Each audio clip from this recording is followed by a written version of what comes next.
Hello mga kamars, ito magpaplansya tayo ngayon ng uniform ng ating estudyante. Uniform po ito ni Mariel. Plansya tayo guys ng uniform ni Mariel. Pants po to guys. Pants po to, pero rinipair ko ginawang kumpalda. Ayan.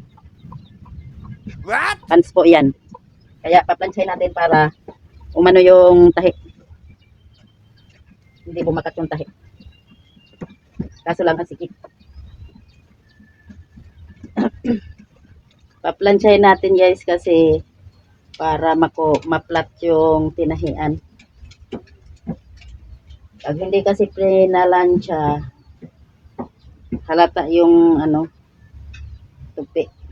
Pants po to, pina-repair niya sa akin, pinagawang palda. Kinamay ko lang yan guys, kahapon. Ayan, palda na siya. Wow. Ayaw niya kasi mag-pants. Kaya pina-repair.